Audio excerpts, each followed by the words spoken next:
గురువర్యులు గారు Shrimati doctor Shrimati U Varalakshmi madam గారు దీప ప్రజ్వలన చేస్తున్నారు.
మాన్య మహోదయులు శ్రీ శ్రీ శ్రీ కమలాంత భారతి గారిని సగౌరవంగా కరతాళధ్వనులతో వేదిక మీదుగా ఆహ్వానిస్తున్నాం. వారిని పూర్వ విద్యార్థి సమితి పక్షాన శ్రీ నాగరాజు విరిమాలతో ఆహ్వాన సత్కారాన్ని అందజేస్తున్నారు.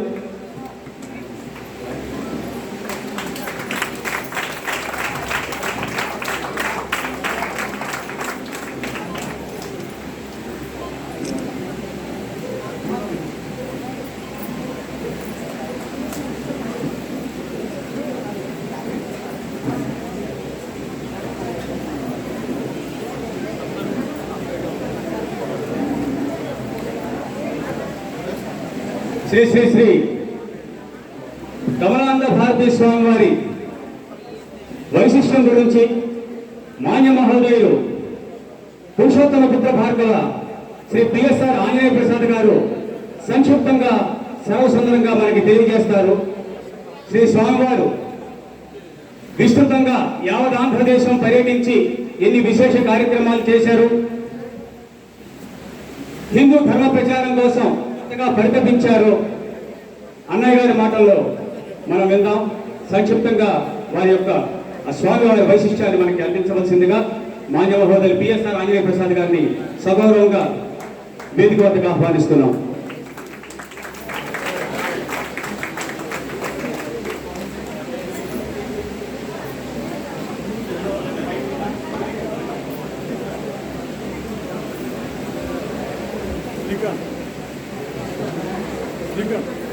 మేడం మేడం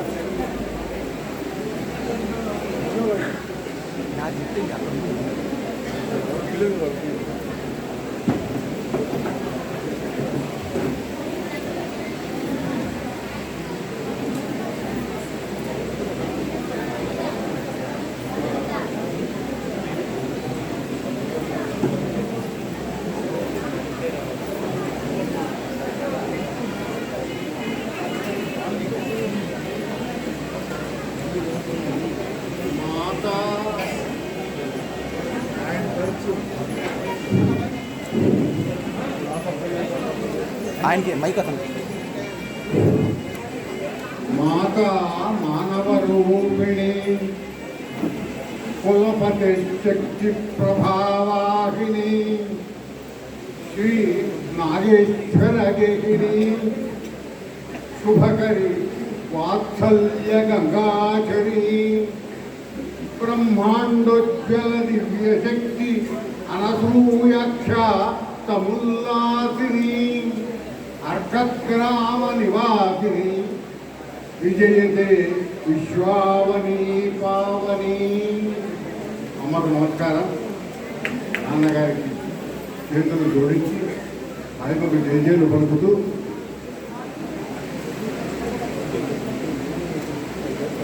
ఇది స్వర్ణోత్సవ వైభవము, ఇది స్వర్ణోత్సవ వైభవము.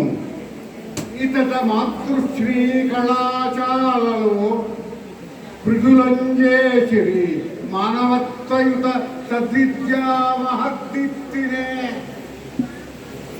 చదువన్నెర్చిన బాల బాలికలు ఉత్సాహము శోభింపగా కవులంజేసిరి సంస్కృతి ప్రభలు శ్రీ కళ్యాణ కాదంబరు. అటువంటి ఈ స్వర్ణోత్సవ సభలో స్వామివారిని సంక్షిప్త సుందరంగా పరిచయం చేయమన్నాడు. 2 నిమిషాల్లో 3 నిమిషాల్లోనే పరిచయం చేస్తాను. పెట్టండి.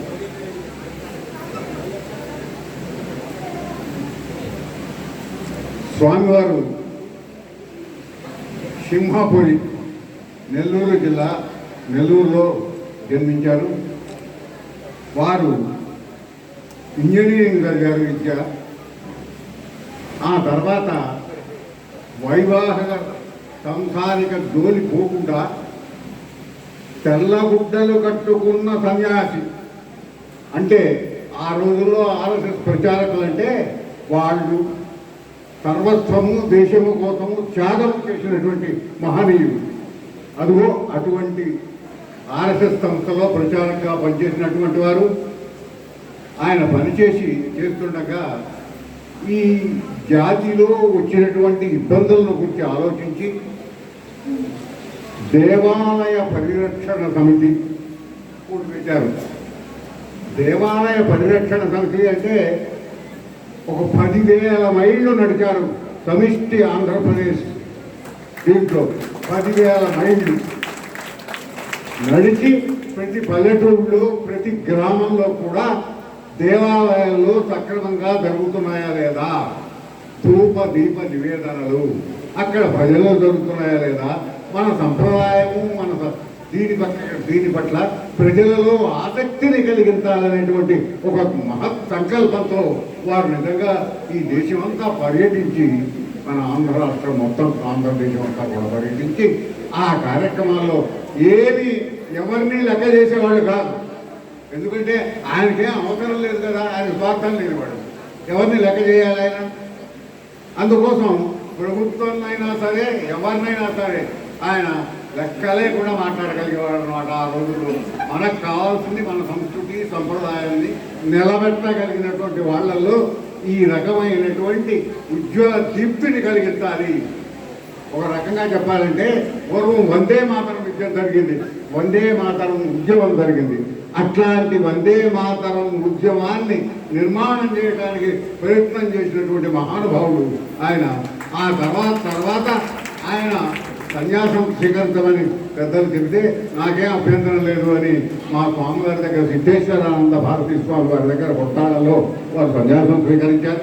అంటే బుద్ధల మార్పే తప్ప ఆలోచనలు అన్నీ కూడా మొదటి నుంచి ఆ రకంగా నిస్తంగుడుగా ఉన్నటువంటి వారే. మన జాతి యొక్క దీనికోసం పాటుపట్టమే తప్ప ఆయనలో ఏ రకమైనటువంటి ఇచ్ఛ ఏం లేదు. ఆ భగవంతుడు చేయించుకుంటున్నాడు, నేను చేస్తున్నాను. అయితే చేయవలసిన బాధ్యత నాకు ఉన్నది కనుక నాకు అప్పచెప్పాడు కనుక ఆ బాధ్యతను నేను నిర్వహిస్తున్నాను అని చెప్పి చేశాడు. కనుక ఆ సమయాల్లోనే భువనేశ్వరి పీఠం సత్యనారాయణ భారతీ స్వామి వారు ఉన్నారు. మా స్వామివారి దగ్గర 25 మంది బయలుకెళ్తే సన్యాసం స్వీకరించారు, వ్యత్యాసం స్వీకరించారు. వారిలో వీరు కూడా ఒకరు కావడంతో ఆ భువనేశ్వరి పీఠానికి ఉత్తర పీఠాధిపతిగా రమ్మని వారు అభ్యర్థించారు. అప్పుడు వీరు వెళ్ళి అక్కడ ఉత్తర పీఠాధిగా ఉన్నారు. ఇవాళ ఒక 4 రోజుల క్రితం వారు పీఠాధిపతి సత్యానంద భారతీ స్వామి గారు నేను కదలలేని స్థితిలో కూర్చున్నాను, మీరు ఈ పీఠాధిపత్యాన్ని స్వీకరించండి అని చెప్పి వారిని ఆ భువనేశ్వరి పీఠానికి చేశారు.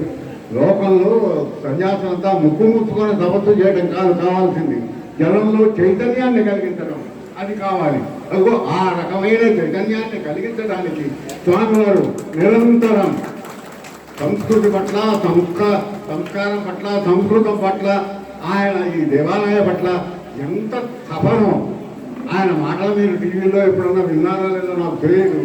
చాలా మహోజ్వలమైనటువంటి ఉద్దీప్తవంతమైనటువంటి ఉద్రేకాన్ని కలిగించేటువంటి మహాద్భుతమైన ఆ సందేశాలను ఇవ్వగలిగినటువంటి మహానుభావుడు.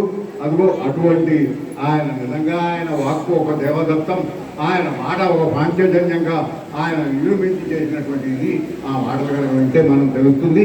కనుక ఆ రకమైన ఆలోచన కలిగిన మహనీయులకు నమస్కారం చేస్తూ సంక్షిప్త పరిచయం అన్న రకంగా ఇంతవరకు చేస్తూ సెలవు తీసుకుంటున్నాను. నమస్కారం.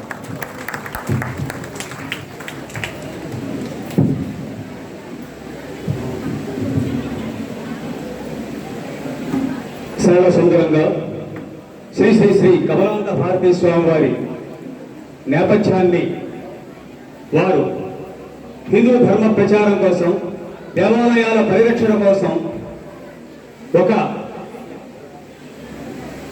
యతీశ్వరుడుగా ఉన్నప్పటికీ ప్రభుత్వం పైన సైతం పోరాటానికి వెలుదీయక ధర్మం పక్షాన నిలబడి వారు చేసినటువంటి హిందూ ధార్మిక ఉద్యమాల నేపథ్యాన్ని మనందరికీ వివరించారు. శ్రీమాన్ పురుషోత్తమ పుత్ర భార్గవ పిఎస్ఆర్ ఆంజనేయ ప్రసాద్ గారికి మనందరం తరతరాలతో అభినందనలు తెలియజేద్దాం. ఈనాటి మన ముఖ్య అతిథి శ్రీమతి లక్ష్మీ పార్వతి గారు మరికొద్ది క్షణాలు విచ్చేస్తున్నారు. స్వర్ణోత్సవాల వైభవాన్ని గురించి మా కళాశాల విద్యార్థులు సంక్షిప్తంగా ఇప్పుడు తెలియజేస్తారు. వారు వచ్చేలోపు శ్రీ నాగరాజు గారిని వేదిక వద్దకు ఆహ్వానిస్తున్నాం.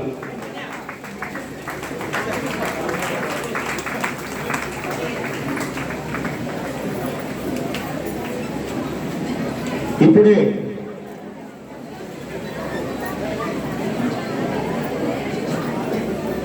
ఆంధ్రప్రదేశ్ తెలుగు సంస్కృత అకాడమీ చైర్పర్సన్ గా భాషకు సేవలు అందిస్తున్నటువంటి శ్రీమతి లక్ష్మీ పార్వతి గారు ఇచ్చేశారు.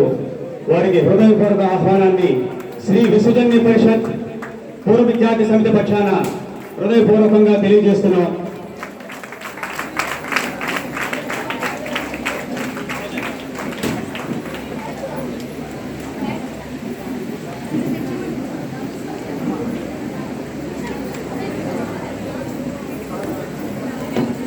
ఈనాటి సభకు అధ్యక్ష స్థానం వహించవలసిందిగా పూర్వ విద్యార్థి సమితి అధ్యక్షులు శ్రీమాన్ గోగేని రాఘవేంద్రరావు గారిని సగౌరవంగా వేదిక మీదకి ఆహ్వానిస్తున్నాం.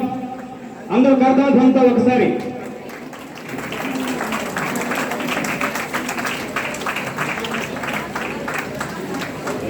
ఈనాటి విశిష్ట అతిథి ఆంధ్రప్రదేశ్ తెలుగు సంస్కృత అకాడమీ చైర్పర్సన్, సాహిత్య విశారదులారు, తెలుగు సాహిత్యాన్ని వందలాది విద్యార్థులకు బోధన చేసేటువంటి విదుషీమణి శ్రీమతి నందమూరి లక్ష్మీ పార్వతి గారిని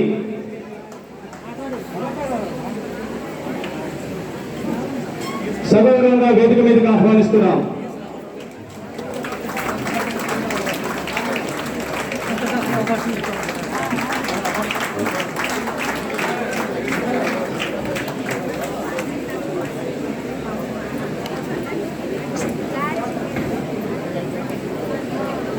ఈనాటి ఆత్మీయ అతిథి ఆంధ్రప్రదేశ్ తెలుగు సంస్కృత అకాడమీ పాలక మండలి సభ్యులు గౌరవనీయులు డాక్టర్ కప్పగంతు రామకృష్ణ గారిని సగౌరవంగా మన కరతాళంతో వేదిక మీదుగా ఆహ్వానించుకుందాం.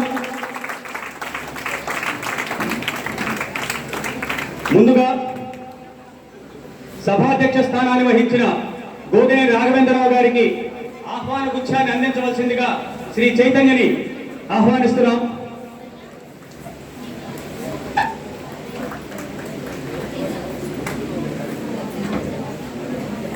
శ్రీమతి నందమూరి లక్ష్మీ పార్వతి గారికి ఆహ్వాన పుష్పగుచ్ఛాన్ని అందించవలసిందిగా శ్రీ నాగేంద్రమక్కయ్య గారిని సగౌరవంగా ఆహ్వానిస్తున్నాం. ఆత్మీయ అతిథి డాక్టర్ కప్పగంతు రామకృష్ణ గారిని పుష్పగుచ్చంతో ఆహ్వాన సత్కారం అందించవలసిందిగా శ్రీ సత్యనారాయణ అన్నయ్య గారిని కోరుతున్నాం.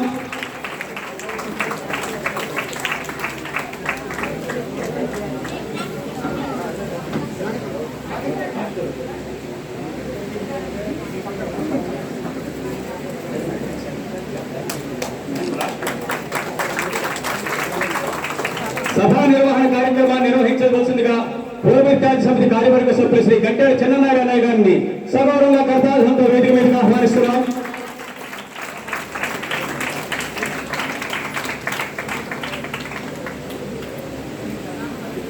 చిన్ననారాయణ గారిని శ్రీ నాగరాజు పుష్పగుచ్చంతో ఆహ్వాన సత్కారాన్ని అందిస్తారు.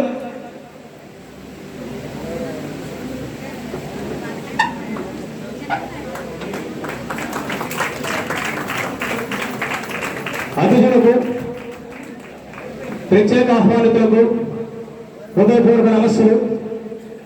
ఇదే సభలో సభానంతరం గురువర్యులకు విశిష్ట సత్కార కార్యక్రమాలు కూడా ఉన్నాయి. అందరూ కూడా దయచేసి తమ యొక్క అమూల్యమైనటువంటి సందేశాలని సరళ సుందరంగా సంక్షిప్త సుందరంగా అందించవలసిందిగా హృదయపూర్వకంగా విన్నపం చేసుకుంటున్నాం. ఈనాటి ఈ ప్రారంభ సభని వేదమైనటువంటి శాంతి మంత్రంతో మా గురువర్యులు సృష్టి లక్ష్మీ ప్రసన్నాంజనేయ శర్మ గారు తమ యొక్క అమృత స్వరంతో మనకు ప్రారంభించడానికి సమ్మతిని తెలియజేశారు. శ్రీ కుమార శర్మ గారు అందరికీ కూడా నమ్మక చమకాన్ని బోధించి ఒక సంస్కృత పాఠ గురువుగానే కాకుండా వేద విద్యార్థిగా వేద గురువుగా కూడా మా అందరికీ జ్ఞానభిక్ష ప్రసాదించినటువంటి మహనీయులు లక్ష్మీ గణపతి దేవస్థానాన్ని నిర్వహిస్తున్నటువంటి మాన్య మహోదయులు శాంతి మంత్రంతో ఈనాటి సభకి శుభారంభాన్ని చేకూరుస్తున్నారు.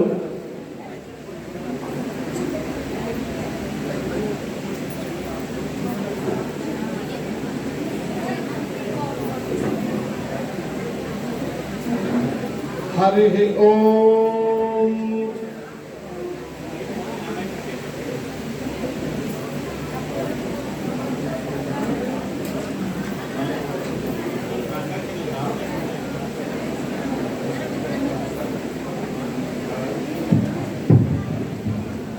హరి ఓం. నకర్మణా ప్రజయా హరేణ త్యాగేనైకే అమృతత్వమానశుః పరేణ రాగం నిహితం గుహాయాం విభ్రాజతే తద్యదయో విశంతి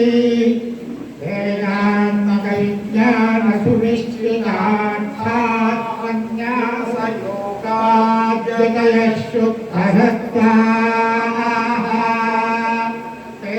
బ్రహ్మలోకే తు పరాంతకాలే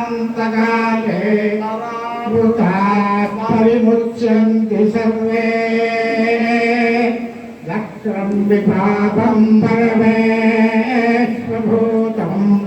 యత్పుండరీకం పురమధ్యసద్గుస్థం తచ్చాపి చక్రం గగనం విశోకస్తస్మిన్ యదంతస్తదుపాసితవ్యం భద్రం కర్ణేభిః శృణుయామదేవాః భద్రం పశ్యేమాక్షభిర్యజత్రాः స్థిరైరంగైస్తుష్టువాగుంసస్తమోభిः వ్యసేమ దేవహితం యదాయుః స్వస్తి న ఇంద్రో వృద్ధశ్రవాः స్వస్తి నః పూషా విశ్వవేదాः స్వస్తి నస్తాక్షో అరిష్టనేమిః స్వస్తి నో బృహస్పతిర్దధాతు. ఓం శాంతిః శాంతిః శాంతిః. నమో వాచేయాచోదితా తానుదితా తస్యై వాచే నమో నమో వాచే నమో వాచస్పతయే నమః. ర్షిభ్యో ప్రకృభ్యో మంత్రపదిభ్యో మామావృతయో మంత్రకృతో మంత్రపదయః పరాగం మావృషేన్ మంత్రకృతో మంత్రపదేన్ పరాగాం వైశ్వదేవీం చముద్యాసగుం శివామగస్తాం దుష్టాం దేవేభ్యః శర్మభేద్యౌ శర్మ पृथिवी विश्वमिदं जगतो शर्म चन्द्रश्च सूर्यश्च शर्म ब्रह्म प्रजापति भूतं वदिष्ये भुवनं वदिष्ये जो वदिष्ये यशो वदिष्ये तपो वदिष्ये ब्रह्म वदिष्ये सत्यं वदिष्ये तस्मा अहमिदमुपस्तरणमुपस्तृणमुपस्तरणं मे पशूनां भूयादुपस्तरणमहं प्रजायै पशूनां भूयासं प्राणापानौ मृत्योन्नापातं प्राणापानौ माहाहिष्टं मधुमनिष्ये मधुवक्ष्यामि मधुवदिष्यामि मधुमतीन्द्रे वाचमुद्यातकुं शुश्रूषेण्यां मनुष्येभ्यस्तं वा देवा अवन्तु शोभायै पितरोऽनुमोदन्तु ॐ शान्तिः शान्तिः शान्तिः ॐ सहना भवतु सहनौ भुनक्तु सह वीर्यं करवावहै तेजस्विनावधीतमस्तु मा विद्विषावहै ॐ शान्तिः शान्तिः शान्तिः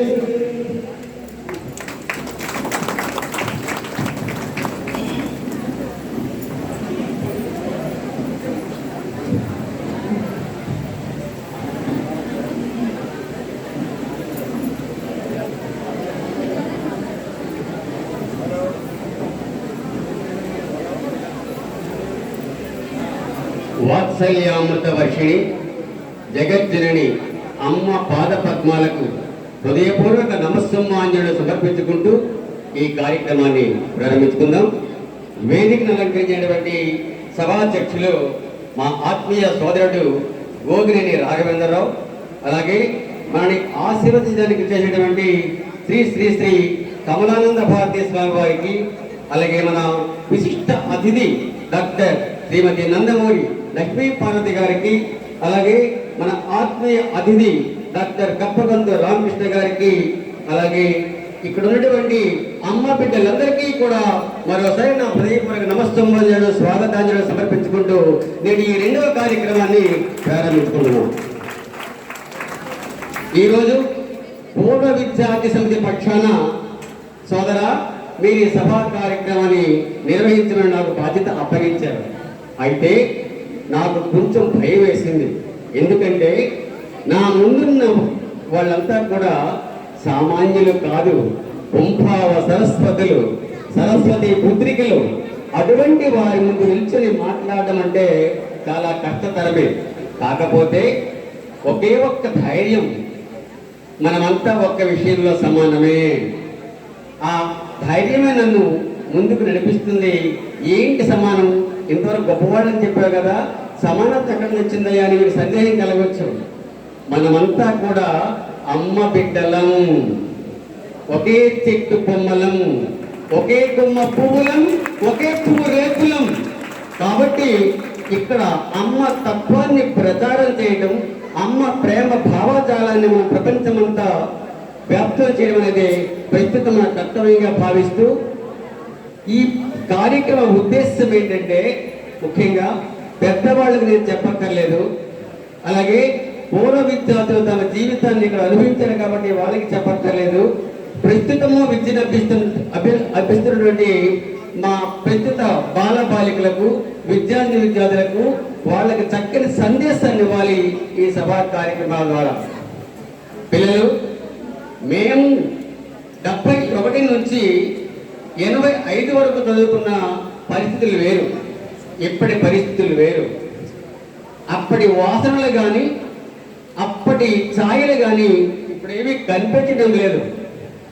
ఇప్పుడు మీరు అదృష్టవంతులు, కష్టాల ఊబిలోంచి బయటకు వచ్చాము మేము. కాబట్టి మా గురుదేవులు మాకు జ్ఞానభిక్ష పెట్టారు, అలాగే విస్తరణీ పరిషత్ పెద్దలు మాకు బ్రతుకుపాటుని ఇచ్చారు. కాబట్టి మాకు బ్రతుకుపాటు ఇచ్చేటువంటి విస్తరణ పరిషత్ పెద్దల్ని, మాకు జ్ఞానభిక్ష పెట్టినటువంటి మా గురుదేవుల్ని ఎప్పటికీ మేము మర్చిపోలేము. మీకు చెప్పేది ఒకటే, మీరు మీ జీవితం గురించి భయపడద్దు. మీరు ప్రపంచానికి సమాజానికి చక్కని సందేశం లాంటి విద్యాలయం ఇది, కళాశాల ఇది, చక్కని సంస్కృతి సాంప్రదాయాలు నేర్పే కళాశాల ఇది. కాబట్టి వాటిని మనం ప్రోత్సహించుకుంటూ మనం సమాజానికి ఆదర్శవంతంగా నడవాలి. మా పూర్వ విద్యార్థుల్లో పి చైతన్య కుమార్, అలాగే శివలింగ ప్రసాద్, అలాగే భారతీయ సోదరులు కాబట్టి ఆదర్శం నిలుస్తూ అమ్మతత్వాన్ని ప్రచారం చేస్తున్నారు. వాళ్ళ పాటలు మీరు నడవాలి. ఆ చక్కని సందేశాన్ని అర్థం చేసుకుని నిజాయితీగా, ఆదర్శవంతంగా, ధైర్యంగా విద్యను అభ్యసించండి. అమ్మే చూసుకుంటుంది. మనం ఏంటి వింటున్నాం మనం. మరి నేడు ఈ కార్యక్రమంలో ప్రప్రథమంగా మన అధ్యక్షులు, నా ఆత్మీయ సోదరుడు, పూర్వ విద్యార్థి గోగిని రాఘవేంద్రరావు గారిని వేదికపైకి ఆహ్వానిస్తున్న తొలి పలుకులు పలకాల్సిందిగా అధ్యక్షులు శ్రీ గోగిని రాఘవేంద్రరావు గారు.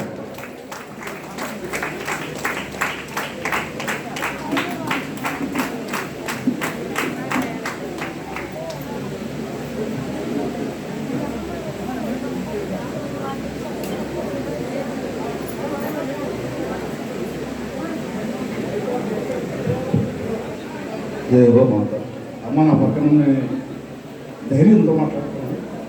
వేదికను మొదటిసారిగా ఎక్కడ నేను కార్యక్రమాల నిర్వహణ అయితే తెలుసు కానీ నాకు వేదికలో నేను మాట్లాడటం చేత కాదు వాస్తవంగా.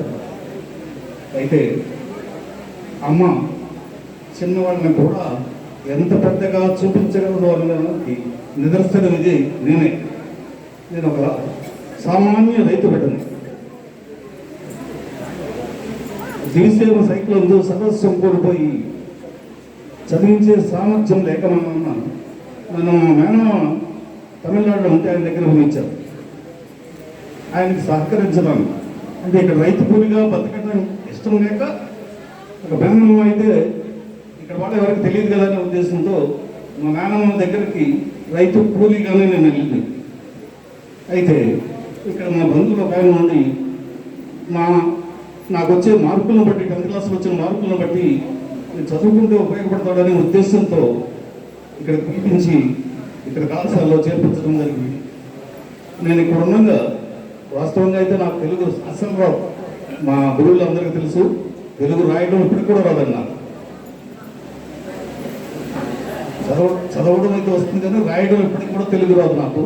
నేను రాసేది నా పెద్దపడి గారు అడిగారు, ఏం రాశారు పేపర్ని నేనే వినిపించాల్సిన పరిస్థితి నాకు తెలుగు. అయితే 10th క్లాస్లో కూడా నాకు గణితంలో 7% వచ్చింది. మా తల్లిదండ్రులకి నన్ను ఏం చేయాలో, ఎక్కడ చదివించాలో, ఎక్కడికి పంపించాలో తెలియని పరిస్థితుల్లో నన్ను ఒక మహత్తర కార్యం చేయాలనే ఉద్దేశంతో, అమ్మ సేవ చేయాలనే ఉద్దేశం దగ్గర తీసుకొచ్చింది. అమ్మ సేవ అంటే నేను కాలేజీలో వదిలిపెట్టిన తర్వాత కూడా ఇక్కడికి వస్తూనే ఉన్నాను. నిన్న ఉపన్యాసంలో చెప్పారు, శ్రీరామ్ అంట మన పూర్వ విద్యార్థి ఒక కంప్యూటర్ ఇంజనీర్ అని చెప్పారు. కానీ నా స్టూడెంట్స్ కొన్ని 100 మంది కంప్యూటర్ ఇంజనీర్లు ఉన్నారు. గర్వంగా అమెరికాలో 100కి పైగా స్టూడెంట్స్ ఉన్నారు. అట్లా నన్ను తెలుగులో కాదు గణితంలో ఎవరితోనైనా సమానంగా బోధించగలిగే సామర్థ్యాన్ని నాకు ఆశీస్సులతో అందించి పంపించింది. ఇక్కడి నుంచి నేను ఉద్యోగం చేయట్లేదండి. అక్కడ నేనే ఒక స్కూల్ని స్థాపించి దాదాపు ఒక 700 మంది విద్యార్థులు ఉన్నారు నా దగ్గర. ఇప్పుడు 30 మంది స్టాఫ్ ఉన్నారు. వాళ్ళందరికీ ఉపాధి కలిగించే అవకాశాన్ని నన్ను కల్పించడానికి అమ్మ నన్ను ఇక్కడ తీసుకొచ్చిందని భావిస్తూ సెలవు తీసుకుంటాను. ధన్యవాదాలు సోదరా. నిజమే, మన అధ్యక్షుల వారికి చెప్పాలంటే ఒక మాటలో కొంతమంది ఎక్కువ మాట్లాడతారు, తక్కువ పనులు చేస్తారు. ఇది తక్కువ మాట్లాడతాడు, ఎక్కువ పనులు చేస్తాడు. అన్న ఏదైనా ఒక సమస్య గురించి మా పిల్లలు చెప్తే అన్న అని పిల్లగానే నేనున్నా అనుకుంటూ వస్తాడు మన గోగిని రాఘవేంద్ర తమ్ముడు. ధన్యవాదాలు, థ్యాంక్ యూ వెరీ మచ్. మరి ఇప్పుడు మన గౌరవ అతిథి శ్రీ భువనేశ్వరి పీఠాధిపతులు గన్నవరం శ్రీ శ్రీ శ్రీ కమలానంద భారతీ స్వామి వారు మన మధ్య ఉండడం అనేది మనకు చాలా అదృష్టం, చాలా సంతోషం. వారి భాషల ద్వారా చక్కని సందేశాన్ని సంక్షిప్తంగా ఇవ్వాల్సిందిగా శ్రీ భారతీ స్వామి వారిని వేదికపైకి ఆహ్వానిస్తున్నా. నేనే వస్తాను.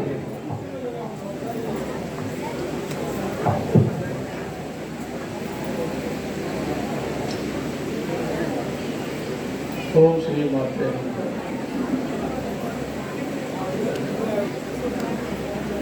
వేదిక మీదకి వచ్చే ముందు అమ్మవారి గురించి ఆంజనేయులు గారు శ్రీమన్ బల్లాపురం శ్రీమన్నారాయణ గారు ఒక 10 నిమిషాలు కొన్ని విషయాలు చెప్తారు. అమ్మ అని పిలిచేవాడు కాదు, ఆ అని పిలిచేవాడు. అంటే అంటే అమ్మ, ఆ అంటే ఆకాశము, అంటే అనంతము, అంటే అమ్మత్వము లేదా అమ్మతత్వము ఇది అనంతమైనది అనే భావన. కాబట్టి దాదాపు 4 దశాబ్దాల తర్వాత ఈ సంస్థ సజీవంగా ఉండడం కాదు, జీవకళతో ఉట్టిపడుతూ ఇక్కడ అమ్మవారు ఇప్పుడు కొలువై ఉన్నారా అని అనిపించే విధంగా ఏ లక్ష్యముతో కొరకు ప్రారంభించబడిందో అదే దిశలో అదే దశలో కొనసాగుతున్నారు. ఇక్కడేమో పూర్వ విద్యార్థుల సంఘం వాళ్ళు ఈ కార్యక్రమం చేస్తున్నారని చెప్పారు. నిజానికి మీరు కేవలం పూర్వ విద్యార్థులు కారు. అమ్మ ఒడిలో, అమ్మ ఒడి అంటే ఇది ఒక ప్రభుత్వ పథకం, అంటే రాష్ట్ర వ్యాప్తం. కానీ ఈ అమ్మ ఒడి ఎప్పుడో ప్రారంభించబడి ఈ అమ్మ ఒడిలో లాలనతో పాలించబడి ఇప్పుడు ఇలా ఈ స్థితిలో ఉండి మీరు పూర్వ విద్యార్థులు కారు, మీరు అపూర్వ విద్యార్థులైనారు. తాము ఎక్కడ పాలు పంచుకున్నారో, తాము ఎక్కడ పాలు పెంచుకున్నారో ఆ సంస్థను కానీ అమ్మను కానీ మరచిపోకుండా ఆ కార్యక్రమాన్ని ముందు తరాల వరకు తీసుకుపోయేటువంటి వారధులుగా నిలబడ్డారు అంటే అమ్మవారి శరీరంలోని నరాలు విస్తరించి రక్త ప్రసారం జరుగుతుండే దానికి ఉపయోగపడుతుండేటువంటి సజీవమైన సశరీరంగా కనబడుతున్న దృశ్యం ఉంది. ఒక 2 సంవత్సరాల క్రితం బాపట్ల ఈ చుట్టుపక్కల గ్రామాల్లో తిరుగుతూ ఉన్నప్పుడు ఇక్కడికి రావాల్సింది. అప్పుడు కొన్ని కారణాల చేత ఒక 2 రోజుల కార్యక్రమం రద్దు చేసుకుని వెళ్లాల్సి వచ్చింది. ఇంతకుముందే పిఎస్ఆర్ రాజారావు గారు నా గురించి పరిచయం చేస్తూ చెప్పారు. నాకైతే తెలియదు కానీ ఎప్పుడు ఈ పాత దేవాలయాలు ఇక్కడికి పోవడమే కార్యక్రమం వస్తుంటుందా, బాగా కళకళలాడుతూ వెలుగుతూ ఉండే ఆశీర్వాదం పోయేటువంటి అవకాశంగా నాకు ఎప్పుడు రారా. ఇప్పుడు ఆ పక్కన కూర్చోండేటువంటి లక్ష్మీ పార్వతి గారు కూడా 2009లో శ్రీకుర్మం నుంచి పాదయాత్ర చేస్తూ 20,000 మంది భక్తులతో మహాభక్తి సంగమం అని చెప్పి దేవాలయ పరిరక్షణ ఉద్యమంలో భాగంగా ఒక పెద్ద కార్యక్రమం తిరుపతిలో చేస్తే ఆ కార్యక్రమంలో వారు కూడా భాగస్వాములే. ఆ కార్యక్రమానికి కంచిస్వామి వారిని ఆహ్వానిద్దాము లేదా ఆశీస్సులు తీసుకుందామని వెళ్ళారు. అప్పుడు జయేంద్ర సరస్వతి స్వామి వారు ఆ పాదయాత్ర కంటే ముందు ఇంకొక పాదయాత్ర చేస్తుంటారు బాసర నుంచి తిరుపతికి. స్వామివారు ఏమన్నారంటే, ఎప్పుడు రోడ్డు మీద నడుస్తుంటావా, ఎక్కడైనా చిన్న ఆశ్రమం ఏర్పాటు చేసుకో అన్నారు. ఆ చిన్న ఆశ్రమం మొన్న 13వ తేదీ, ఈ నెలే మొన్న 11వ తేదీ భువనేశ్వరి పీఠ ఏర్పాటైంది. అయితే ఇట్లాంటి ఆశ్రమాలు ఇవన్నీ చూసినప్పుడు ఇట్లాంటిది మనం ఎందుకు చేయలేకపోయినామా అనే ఆలోచన వస్తుంటుంది. ఒకవేళ ఒక 20 ఏళ్ల క్రితం ఇట్లాంటి ఆశ్రమాలు చూచుంటే బహుశా నేను కూడా ఒక ఆశ్రమం పెట్టుకొని కూర్చొని ఉండేవాళ్ళు. అందుకని ఇటువంటి వాటిని ఎక్కడ నాకు కనపడకుండా దాచిపెట్టి దేవుడు ఇప్పుడు నేను ఆశ్రమంలో కూర్చున్న తర్వాత ఇట్టాడు చూపిస్తున్నాడు, నువ్వు ఇట్టాడు కట్టమని. అమ్మ ఇక్కడ ప్రధానంగా అన్నప్రసాదం.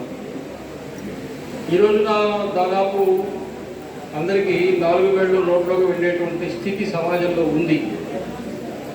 కానీ 1970-80 వరకు కూడా తినడానికి చాలా కఠినమైనటువంటి పరిస్థితులు ఉండేవి. 1980 వరకు కూడా బియ్యం లేవు. నాది నెల్లూరే. నెల్లూరు నుంచి తమిళనాడుకి బియ్యం స్మగ్లింగ్ చేసేవాడు. ఎట్లా చేసేవాడు తెలుసా? ఒక మనిషి 2 కిలోల బియ్యం తీసుకొని పోవచ్చు. అదిగో 2 కిలోల సంచులు కుట్టించుకొని కొంతమంది ఈ జనరల్ బోగీలు ఉంటాయి రైళ్లలో, ఒక బోగిలో 72 మంది కూర్చోవచ్చు. అంటే 72 సంచులు 72 సీట్ల కింద పెట్టేవాడు నెల్లూరులో, గూడూరులో. రైలు ఆంధ్ర బార్డర్ దాటి తమిళనాడు వెళ్ళగానే రైలు ఆపి అవన్నీ తీసేసుకునేవాడు. అట్లా తిరుపతి వైపు నుంచి ఇటువైపు నుంచి రైలు పోతూ ఉంటే ఆ రైళ్లలో బియ్యం తీసుకెళ్ళాడు తమిళనాడు. అంత కటకట ఉండేది బియ్యానికి. అంత పేదరికంతో అలవటించే ఆ రోజుల్లో అమ్మవారు అన్నదానం చేశారు. అది విషయం. ఆ రోజు అన్నం లేదు, ఎక్కడా లేదు, ఎన్ని డ్యాములు లేవు, ఇంత నీటి వసతి లేదు, ఇంత వ్యవసాయం లేదు. ఆ రోజేమో బియ్యం లేక అన్నం తినలే.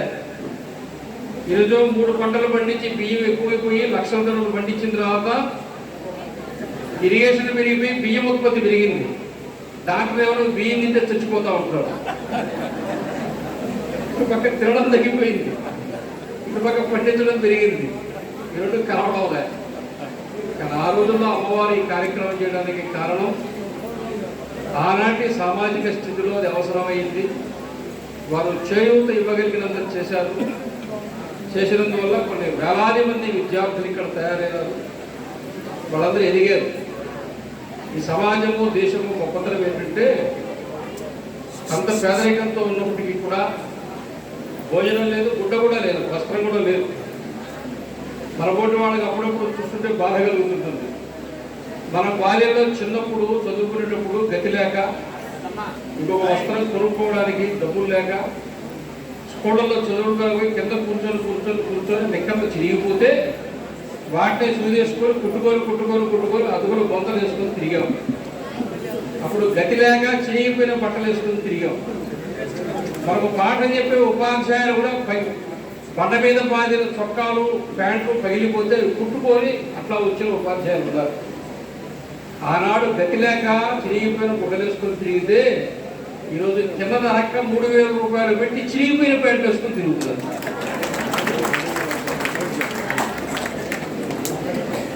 ఆ రోజు లేదు, ఈరోజు ఎక్కువైంది.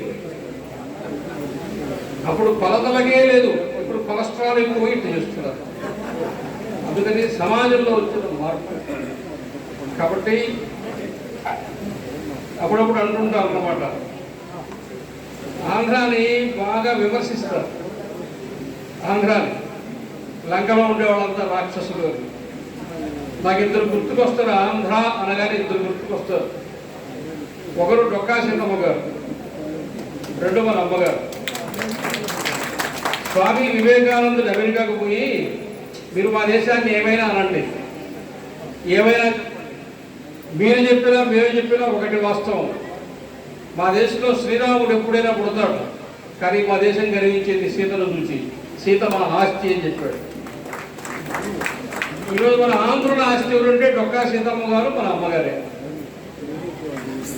దానగుణం, దాతృత్వం అనంతపురం జిల్లా నుంచి శ్రీకాకుళం జిల్లాగా తీసుకుంటే ఎలిమెంటరీ స్కూల్ కానీ, హై స్కూల్ కానీ, మెడికల్ కాలేజీలు కానీ, ఇంజనీరింగ్ కాలేజీలు కానీ, బస్ స్టాండ్లు కానీ, పశువుల ఆసుపత్రులు కానీ, మనుషుల ఆసుపత్రులు కానీ స్థలాలు ఇచ్చి బిల్డింగులు పెట్టి ప్రభుత్వానికి అప్పచెప్పినటువంటి దాతలు ఈ 13 జిల్లాల్లో ఉన్నంతమంది ఎక్కడ లేదు. ఈ దాతృత్వ గుణానికి వీళ్ళిద్దరూ అగ్రేసరులు. కాబట్టి మనము ఏంటి, మన స్వభావం ఏంటి, మన సంస్కృతి ఏమిటి, మన వైభవం ఏమిటి అనే దానికి తార్కాణంగా నిలిచినటువంటి వాళ్ళు. స్వాతంత్ర్యానికి పూర్వం తల్లి, స్వాతంత్ర్యానంతరం ఒక తల్లి, 2 తల్లుని ఈ ఆంధ్ర వైభవాన్ని నిలబెట్టారు. ఇక్కడికి రావడం చాలా అదృష్టం. ఇక్కడికి వచ్చినప్పటి నుంచి వాస్తవానికి మాట్లాడాలని వారే చెప్పారు, అమ్మ ఏం మాట్లాడేవాడు కాదని. ఆమె ఏం మాట్లాడుతుంది, ఆ గురించి మనమేం మాట్లాడతాం. ఆమె ఏం మాట్లాడలేదు, ఏం చేయాలో పెట్టిపోయారు. కింద వస్తూ ఉంటే లిఫ్ట్ తెరుచుకోలేదు, అంటే పైకి పెట్టిపోయింది. రాగానే నేను రాగానే లిఫ్ట్ పైకి వెళ్ళిపోయింది. ఇదేంతపై ఇక్కడ కూడా నాకు లిఫ్ట్ లేదు అనుకున్నా, ఎక్కడా లిఫ్ట్ లేదు, ఇక్కడ లిఫ్ట్ లేదు అనుకున్నా. అందుకు కాదు, లోపలికి వెళ్ళే వెనక్కి పూర్వపు భవనం అక్కడ కూరగాయలంతా జరుగుతుంది, అది అక్కడ కూరగాయల మార్కెట్టే ఉంది. వెనకపోతే పెద్ద మాల్ కిరాణా దుకాణం ఉంది. రోజు ఇక్కడ అన్న సంతర్పణ చేసేది అన్నపూర్ణ నిలయంలో, అది చూడడానికి ఇది దొరకల, కానీ లోపలికి వెళ్ళి చూసామన్నమాట. ప్రతి దినము ఈ రకంగా అన్నప్రసాదం జరుగుతున్నదంటే సమాజం యొక్క స్వభావము లక్షణము. ఈ రోజున రాయలసీమ జిల్లాలో రామిరెడ్డి తాత పేరుతో కావచ్చు, కాశీనాయన పేరుతో కావచ్చు, నెల్లూరు జిల్లాలో వెంకయ్య స్వామి పేరుతో కావచ్చు, రోజు కూలీ చేసుకునే పేదవాళ్ళు, నిద్ర లేచి కూలీ పని చేసుకునే పేదవాళ్ళు ఒక రోజు కూలీ అన్నదానానికి వెచ్చించి 2 కూలీలు రోడ్డు పక్కన పెట్టి కట్టెల పొయ్యి మీద అన్నం వండించి దారిలో వచ్చిపోయే పాఠశాలకు అన్నం పెడుతున్నారు. ఇది మన సమాజ స్వభావం, సమాజ లక్షణం. కాబట్టి దాన్ని మనం అర్థం చేసుకుంటూ ఇక్కడ ఉండేటువంటి అందరూ మహాత్ములు. నన్ను కూడా ఆయన పట్టుకుని అన్నా అన్నాడు. ఏమనుకోకండి మిమ్మల్ని అన్నా అన్నాడు. పర్వాలేదు లేదా, నన్ను కూడా మీ కుటుంబంలో దొరుకుతున్నారని చెప్పారు. ఒక పెద్ద కుటుంబాన్ని తయారు చేశారు. మేము సన్యాసులం, బాగా ఉపన్యాసాలు ఇస్తుంటాం. మాకు అప్పుడప్పుడు నేను ఇప్పుడు ఒక్కడే కనబడుతుంది, ఇంకా 4 ఎక్కువ ఉంటే మాది డామినేషన్ వస్తుంది అనమాట. కొంచెం ఎక్కువ మాట్లాడుతాం. ఈ జీవితము సత్యమా, కుటుంబము సత్యమా, ఈ భార్యాపిల్లలు సత్యమా, ఇవన్నీ వదిలేసి వచ్చేయండి అంటాం. అట్లా 3-4 మీటింగుల్లో చూశారు. నాకు ఎందుకు అది నచ్చదా. ఇంకెప్పుడు ఇట్లా మాట్లాడవద్దు మనం. ఈ వేదిక దిగిన తర్వాత మళ్ళీ మనకు ముద్ద పెట్టేది వాళ్ళే. ఈ సత్యాన్ని మర్చిపోవద్దు. అందుకని కొంచెం ఒళ్ళు దగ్గర పెట్టుకొని మాట్లాడటం మంచిది. చక్కగా గృహస్థులుగా ఉండేవాళ్ళు పిలిచి కూర్చోబెట్టి వాళ్ళిచ్చిన డబ్బులతో వేదిక వేసుకొని, వాళ్ళిచ్చిన డబ్బులతో బైక్ పట్టుకుని, భార్యకు భర్త, భర్తకు భార్య శాశ్వతమా, ఈ అశాశ్వతమైన బంధం తిరిగి మా దగ్గరికి వచ్చాడు. మీ ఆశ్రమం నడవాలంటేనే వాడి పిచ్చం పెట్టాలా. అందుకని ఈ సత్యాసత్యాలు దూరం పోకుండా ఏది వాస్తవమో ఆ వాస్తవ జీవన విధానంలో వైరాగ్యానికి తావు లేకుండా త్యాగము, సమర్పణ, సత్యము, ఈ 3 మార్గాల మీద ఈ సంవత్సరం. ఇక్కడ వైరాగ్యం నేర్పల. వైరాగ్యం వస్తే వదిలిపెట్టిపోతారు. వద్దు, సత్య మార్గాలు నడువు, రుజు మార్గాలు. దాని తర్వాత ఇంకే మార్గాలు నడవాలా? త్యాగం చేయి. త్యాగం చేసి ఏం చేయాలా? సేవ చేయి. అంటే జీవించి ఉన్నప్పుడు మనిషిగా నిన్ను నీ మానవత్వాన్ని ప్రకటించుకోవడానికి చేసుకోవాల్సిన సంస్కారం ఏదుందో దాన్ని ఆవిష్కరించి వెళ్ళిపోయారు. చివరిగా మళ్ళీ ఒక మాట చెప్పి పూర్తి చేసేస్తారు. ఇప్పుడే అక్కడ వేద పండితులు వచ్చారు. వారు వేద మంత్రోచ్చారణ చేస్తూ ఉంటే లక్ష్మీపార్వతి గారు లేచి నిలబడ్డారు. మిగతా వాళ్ళు కూడా లేచి నిలబడ్డారు. 2019 ఉగాదికి ఆదిరావు గారు ఉన్నారు. కొత్తాళం వెళ్ళారు. కొత్తాళంలో మా గురువు గారు అంటే సిద్ధేశ్వరానంద భారతీ స్వామి వారు, వారి పూర్వాశ్రమంలో గుంటూరు హిందూ కళాశాల ప్రిన్సిపాల్ ప్రసాదరాయ ప్రపతి గారు. అలా ఉన్నప్పుడు ఎన్టీ రామారావు గారు మొదట ముఖ్యమంత్రి అయినప్పుడు ఉగాది కార్యక్రమానికి నేను ఆహ్వానించాను. ఆహ్వానించినప్పుడు అక్కడ వేద పండితులకి చెప్పని చెప్తే వాళ్ళు ఈ గోబ్రాహ్మణ సుహోస్త్రిత్యం ఉందే అది తీసేసి అంతవరకు చెప్పారంట. రామారావు గారు ఉండి ఏమైనా ఆపేశారన్నట్ట. ఏం చెప్పమంటారని చెప్పొద్దని చెప్పారంట. ఆ రవీంద్ర భారతుల కార్యక్రమం నిర్వహించేవాళ్ళు అక్కడ ఎవరో వాళ్ళు అది చెప్పొద్దు, ఇబ్బంది వస్తుందని అన్నట్టు. అప్పుడు రామారావు గారు బైక్ తీసుకొని మొత్తం మంత్రాలన్నీ ఆయన చెప్పి సమాజము, దేశము, గోవులు, బ్రాహ్మణులు బాగుంటేనే బాగుంటుంది. ఎప్పుడు కూడా వాళ్ళ ఆశీస్సులు మనకు కావాలా, మీరు ఎప్పుడు చెప్పాలి చెప్పండి అని చెప్పి వేదిక మీద రామారావు గారు నా సమక్షంలో చెప్పారని చెప్పారు. ఈరోజు ఆ వేదమంత్రం వెనగానే వారు లేచిన పడితే నాకు ఆ సంఘటన గుర్తొచ్చింది. ఒక మంచి సంస్థలో అమ్మ ఒడిలో మీ అందరి మధ్యన ఈ కార్యక్రమం తరతరాలు ఇలాగే నిలబడాలి. ఆ పని మీరు చేస్తూ ఉన్నారు. ఇట్లాంటి కార్యక్రమాలకు ఎక్కకుండా అప్పుడప్పుడు ఈ అన్నపూర్ణాలయంలో వచ్చి ప్రసాదం తీసుకోవడానికైనా వస్తుంటే కూడా మాకు కూడా కొంచెం శక్తి వస్తుంది.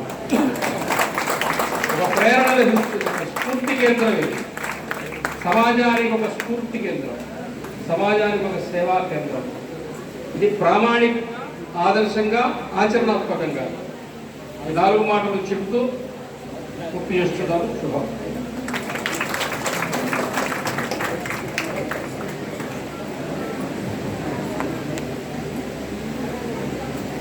హృదయపూర్వక ధన్యవాదాలు స్వామీజీ గారు. సామాన్యంగా స్వామీజీలు అంటే వేదాంతం గురించి మాట్లాడతారు అనుకుంటారు, కానీ వాస్తవాల గురించి మాట్లాడారు స్వామీజీ గారు. అంతా మిథ్య, భార్య మిథ్య, భర్త మిథ్య అనుకోవద్దు. అన్నీ కొనసాగిస్తూనే మన సాంప్రదాయాల్ని, మన సంఘ సంస్కృతుల్ని మనం ఆచరిస్తూ ఉండాలి. మరి అమ్మ గురించి చెప్తూ 6 దశాబ్దాల క్రితమే ఈ ఇంటికి అందరిల్లు అని సాహసోపేతంగా పేరు పెట్టింది. అదే సమాజానికి ప్రత్యేకత, విశ్వజనీయతకి ప్రత్యేకత. అలాగే ప్రేమ సామ్రాజ్యాన్ని నెలకొల్పింది అప్పుడే. ఈ దేవాలయాల్లో ఇప్పుడిప్పుడు అన్నప్రసాద వితరణ చేస్తున్నారు, కానీ 50 సంవత్సరంలోనే 1950లోనే అన్నపూర్ణాన్ని స్థాపించి ఎన్నో దేవాలయానికి ఆదర్శంగా నిలిచింది అమ్మ. ఒకటి అన్నదానం, విద్యాదానం. అమ్మ సంతకం పెట్టేటప్పుడు కూడా ఆ అని మధ్యలో పూర్ణస్వరం. ఒకటి ఆ అంటే నా భావన, అక్షరం. ఆ అంటే ఆకలి. ఈ 2 కనుక మనం పూర్తి చేయగలిగితే ఈ సమాజం సంపూర్ణమవుతుందన్న సంకేతాలు చెందేమనిపిస్తున్నాకైతే అదే అమ్మ నామంలోని ప్రత్యేకత, మహిమాన్యత. అమ్మ గురించి చెప్పాలంటే మనం సామాన్యులు చెప్పలేం. కానీ నాకు మా చక్రవర్తి నిన్న మేడం గారు చెప్పినట్టు ఈ సభా నిర్వహణ కష్టసాధ్యమే. నాకు సైకిల్ ఇచ్చాడు, అన్న తొక్కు అన్నాడు, వెనకేమో బ్రేకులు పెట్టి లాగేస్తున్నాడు. కాబట్టి సంక్షిప్తంగానే ముగిస్తున్నా. మరి భారతీయ స్వామి వారికి మన అందరి తరఫున హృదయపూర్వక నమస్కారాలు, ధన్యవాదాలు తెలియజేసుకుంటున్నాం. మరి ఇప్పుడు తెలుగు భాషా సంస్కృతులు నశించిపోతున్నాయి అనేటువంటి సందర్భంలో వాటిని పునరుద్ధరించే కార్యక్రమంలో మన కల్చర్ని కాపాడే, మన భాషని కాపాడే దృక్పథంలో అదే మార్గంలో నడుస్తున్నటువంటి మన ఆంధ్రప్రదేశ్ తెలుగు సంస్కృత అకాడమీ పాలక మండలి సభ్యులు గౌరవనీయ డాక్టర్ కప్పగంత రామకృష్ణ గారిని వేదికపై ఆహ్వానిస్తున్న సవనీయంగా వారి సందేశాన్ని వినిపించాల్సిందిగా.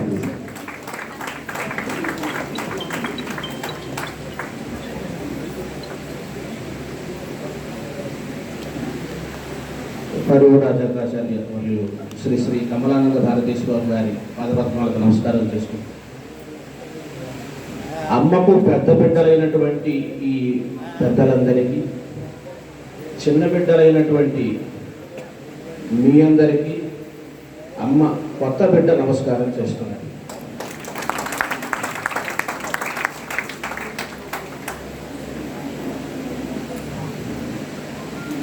చాలా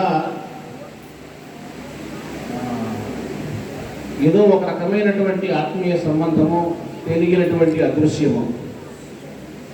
4-5 ఏళ్ల క్రితం గురుగారు మల్లాప్రగడ శ్రీమన్నారాయణమూర్తి గారి యొక్క చొరవతో ఇక్కడికి వచ్చాను. అక్కడ జాతీయ సదస్సు నిర్వహిస్తే ఈ వేదిక మీదకి వచ్చి ఆ రోజు ఇక్కడ మాట్లాడటం జరిగింది. శ్రీ సిద్ధేశ్వరానంద భారతీ స్వామి గారు ఆ రోజు అనుగ్రహ భాషణం చేశారు ఈ వేదిక మీద. అది ఇక్కడికి నేను వచ్చినటువంటి మొదటి సందర్భం భౌతికంగా. అయితే అమ్మవారి గురించినటువంటి కొంత పూర్వ పరిచయం ఎట్లా అంటే, తూములూరి కృష్ణమూర్తి గారు, బహుశా మీరు ఇక్కడ కొంతమందికి తెలిసి ఉండొచ్చు, వారు మా తాతగారికి శిష్యులు. వారు అమ్మవారికి కూడా శిష్యులు. వారి ద్వారా మొట్టమొదట జిల్లెలమూడి అమ్మగారి యొక్క ఆ మాతృ ప్రేమ, వారు చేస్తున్నటువంటి సేవ, ఇవన్నీ కూడా నేను తెలుసుకోవడం జరిగింది. అయితే ప్రత్యక్షంగా రాలేకపోయాను ఇక్కడికి.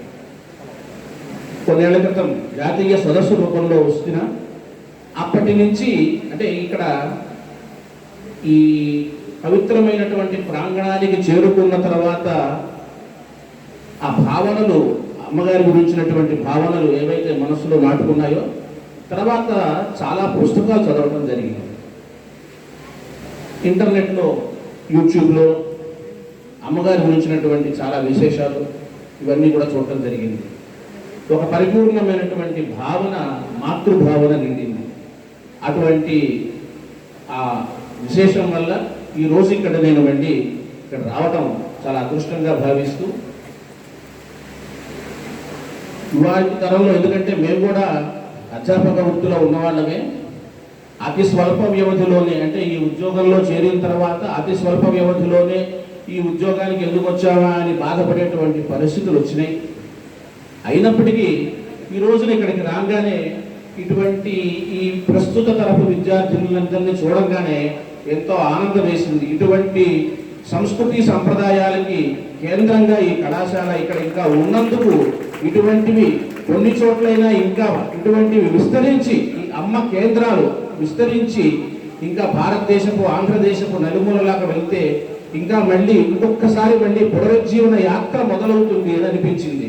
ఒక ఆనందం కలిగింది నాకు. ఇక్కడ అమ్మ ఇక్కడ ఉన్నారా అంటే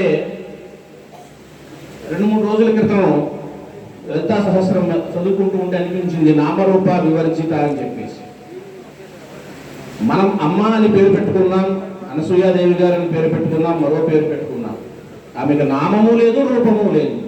ఏదో మనందరికీ కనిపించడం కోసం ఒక ప్రత్యక్షంగా, ఒక భౌతికంగా, ఒక రూపంలో వచ్చారంతే. అయినప్పటికీ ఆ అదృశ్య నామరూపరహితమైనటువంటి శక్తి ఈ రోజు ఇక్కడ అందరినీ నడిపిస్తోంది. కాబట్టి ఇప్పటికీ ఇక్కడ నిత్యనూతనంగా ఒక కళ, ఆ అమ్మ కళతో, ఆ శక్తితో ఈ కళాశాల నడుస్తోంది అని చెప్పి నేను భావిస్తున్నాను.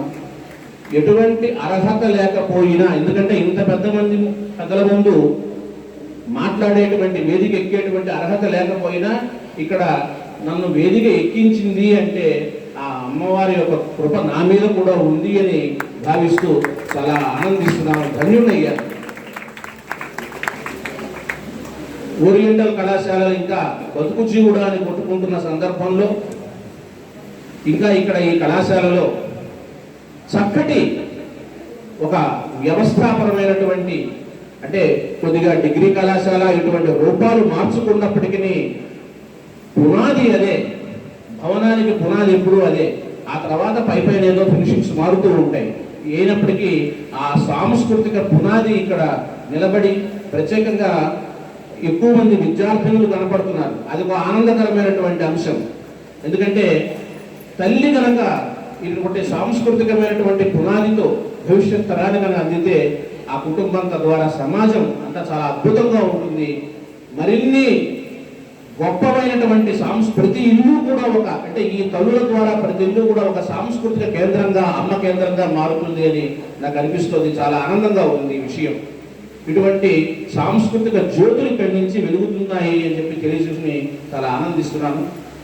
ఇటువంటి ఒక అద్భుతమైనటువంటి కార్యక్రమంలో నన్ను ఆహ్వానించినటువంటి మిత్రులు జయంతి చక్రవర్తి గారు, మరి కొంతమంది పెద్దలు, వీరందరినీ కూడా నాకు పేరు పేరుగా నమస్కారాలు తెలియజేస్తూ, యా దేవి సర్వభూతేషు మాతృరూపేణ సంస్థిత అన్నారు కదా, అటువంటి ఆ మాతృరూపమైనటువంటి శక్తి ఇప్పటికీ మరెప్పటికీ మనందరినీ నడిపించాలని కోరుకుంటూ ఈ అవకాశం ఇచ్చినందుకు మీ అందరికీ ధన్యవాదాలు తెలియజేస్తూ సెలవు.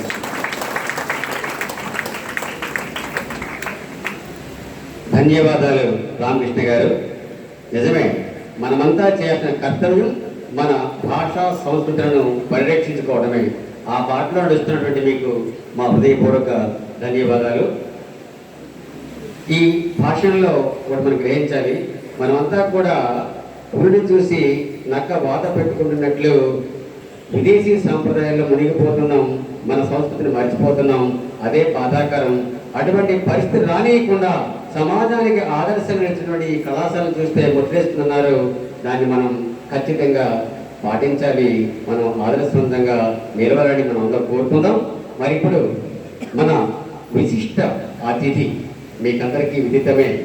ఎవరి పేరు చెప్తే తెలుగుతనం ఉట్టిపడుతుందో, ఎవరి పేరు ద్వారా, ఎవరి ద్వారా తెలుగు భాషా సంస్కృతులకు ప్రపంచాన గుర్తింపు వచ్చిందో అటువంటి నందమూరి తారక రామారావు గారి జీవిత భాగస్వామి, ముఖ్యంగా ఈ ప్రాంతపు బిడ్డ, పొన్నూరులో జన్మించినటువంటి మన సోదరి లక్ష్మీ పార్వతి గారు, వారి సతీమణిగా, అలాగే ఆంధ్ర భాషా సేవకురాలిగా, రచయిత్రిగా, కవయిత్రిగా ఎంతో పేరు ప్రఖ్యాతులు సంపాదించి నందమూరి తారక రామారావు గారికి సరైన జోడి అయినటువంటి విశిష్ట వ్యక్తి, మన విశిష్ట అతిథి సోదరి గౌరవనీయ నందమూరి లక్ష్మీ పార్వతి గారిని సభనీయంగా సందేశాన్ని ఇవ్వడానికి వేదికపైకి ఆహ్వానిస్తున్నాను. శ్రీ లక్ష్మీ పార్వతి గారు.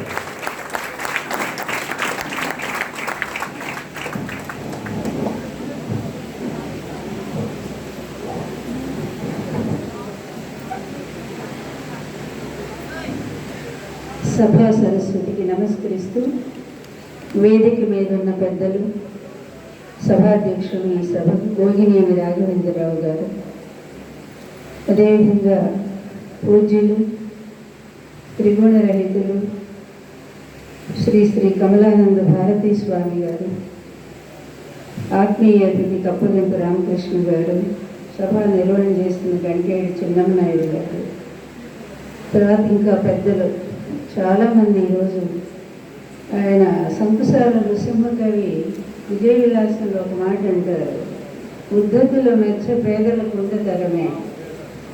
మీ అందరినీ చూస్తుంటే ఈరోజు సాహితీ సరస్వతిని చూస్తున్నట్టు కాదు, సప్తర్షి మండలిని చూస్తున్నట్టు నేను అనుభవం చేస్తున్నాను.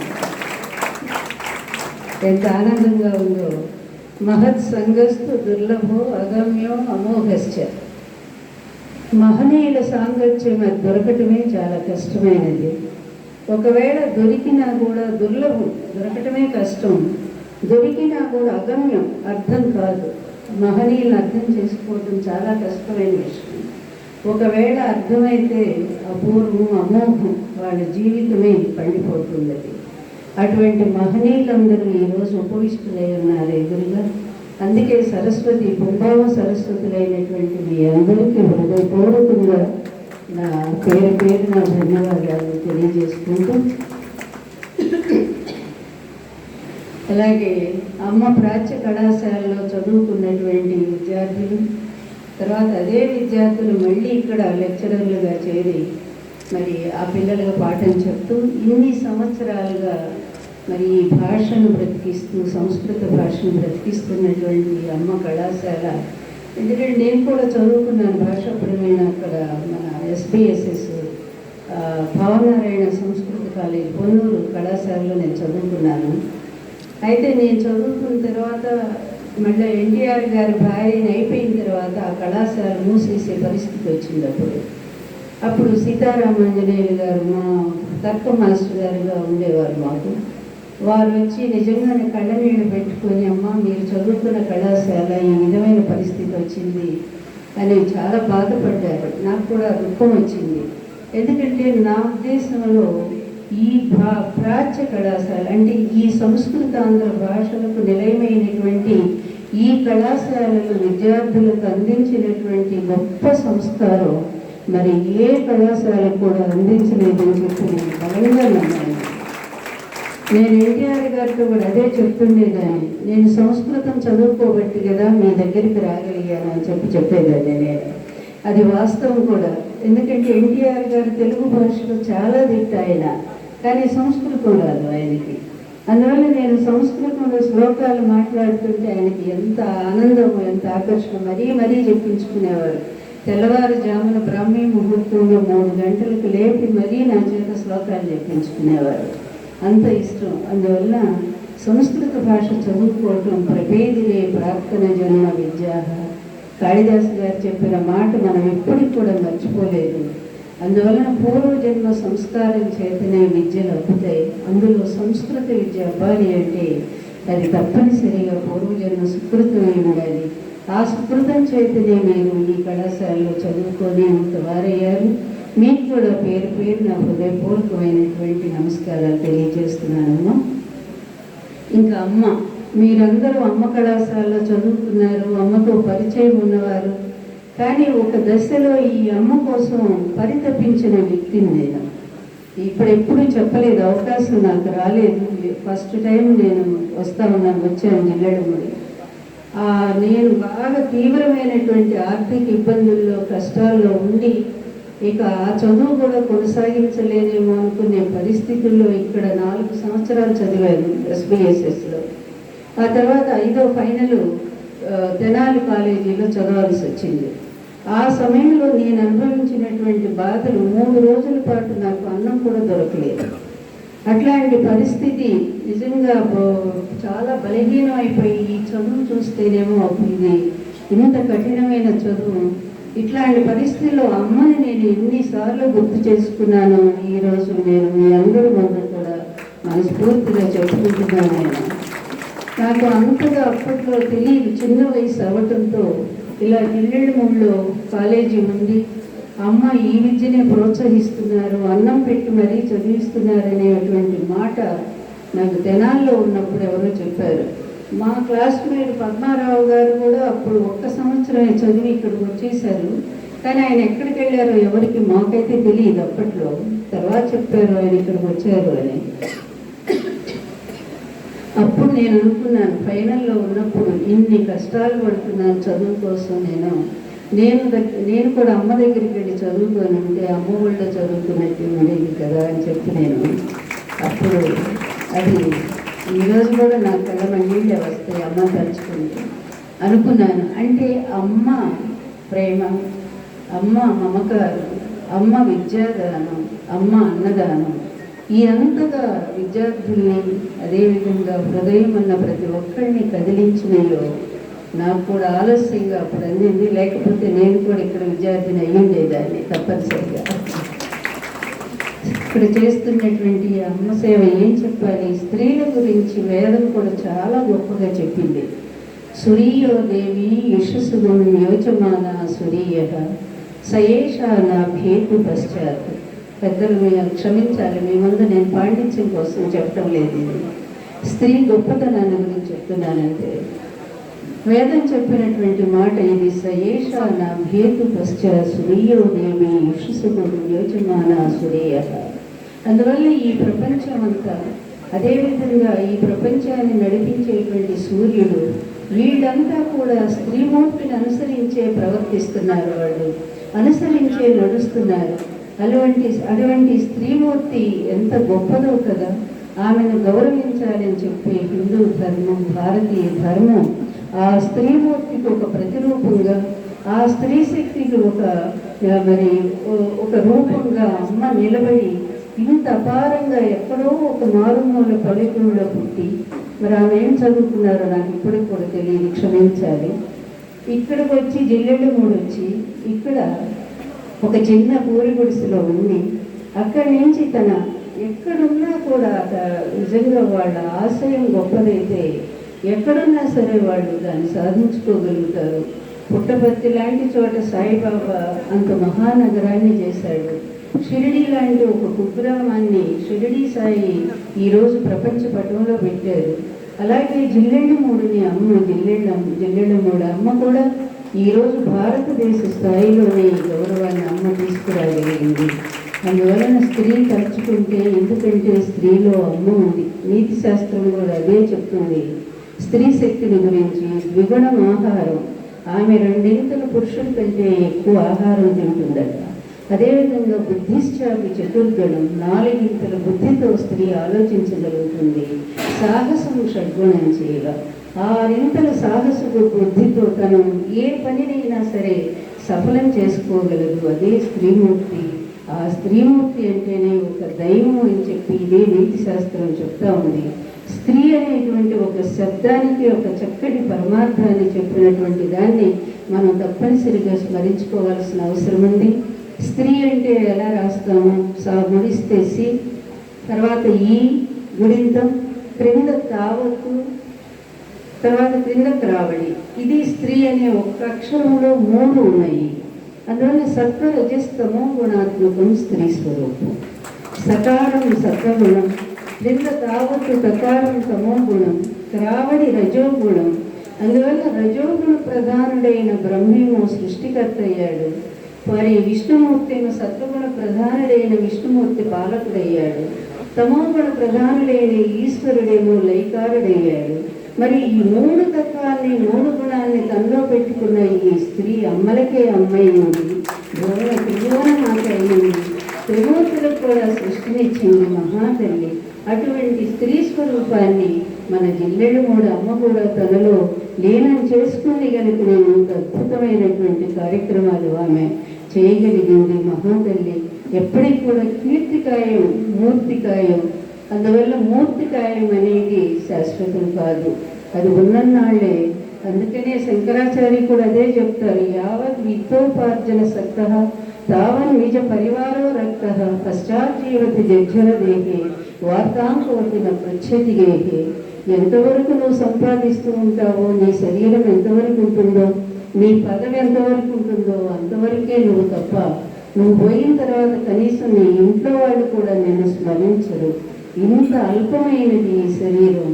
యావత్ పవనో నివసతి దేహే తావత్ పృచ్ఛతి కుశలింగేహి గతవతి వాయో దేహాపాయే భార్యాభిభ్యతి తస్మిన్ కాయే. చివరికి ఆ శరీరంలో వాయువు కాస్త పోయిన తర్వాత అటువంటి శరీరంతో నీ భార్య కూడా ఒంటరిగా గడపాలంటే ఎంత భయపడుతుంది. ఒక శవంతో భార్య కూడా రాత్రిపూట ఉండాలి అంటే మరి అదే భావస్తారు. జీవం ఉన్నప్పుడు ఆ భార్యాభర్తల అనుబంధం, ఆ బిడ్డల అనుబంధం, ఇవన్నీ కూడా ఒక్క క్షణం కూడా విడిచిపెట్టి ఉండలేమేమో అనుకుంటాము. కానీ ఆ గాలి కాస్త పోయిన తర్వాత చివరికి మనకంటే కూడా చెప్పులు నయం అంటారు. దేవాలయానికి వెళ్ళేటప్పుడు పక్కింటికి వెళ్ళి కాస్త నేను చెప్పులు పెట్టుకుంటాము అమ్మా అంటే, అయ్యో లోపల పెట్టుకోండి బయట ఉంటే కుక్కలు తీసుకుపోతాయేమో అని అంటారు. మన చెప్పులకు కూడా అంత ఆదరణ ఉంటుంది. అదేవిధంగా ఒక చచ్చిపోయిన ఒక జంతువుని తీసుకొచ్చి వేలంపాట్లో పెడితే అది తినేవాళ్ళు దానికోసం ఎగబడతారు. కానీ చనిపోయిన తర్వాత ఈ మనిషి ఎంత గొప్పవాడైనా, ఎన్ని కట్టినా, దేవాలయాలు కట్టినా, విద్యాలయాలు కట్టినా, ఏం కట్టినా కూడా మనిషి చనిపోయి వర్షం వచ్చి అదే ఇంటికి వెళ్ళి అమ్మ కాసేపు మా తాతగారు గొప్పవారు మీ ఇంటి ముందు పెట్టుకోవచ్చా అంటే ఏమంటారు, చిచి పాడుసేవు మా ఇంటి ముందు ఎలా పడతారు అని అంటారు. అంటే ఒక చచ్చిన కుందేల కన్నా పాత చెప్పుల కన్నా మన శరీరం అంత పనికిరాని అవుతుందా. ఇది మూర్తికాయ. అందువల్ల మూర్తికాయానికి ఎప్పుడు గౌరవం ఉండదు. పశ్యన్నపిచిన పశ్యన్మూర్తు ఉదర నిమిత్తం బహుకృతవేష. అందువలన ఏది చూడాలో అది చూడాలి, ఏది తెలుసుకోవాలో అది తెలుసుకోవాలి. ఆ జ్ఞానం తెలుసుకున్నటువంటి మహనీయులకి శరీరంతో పనే లేదు.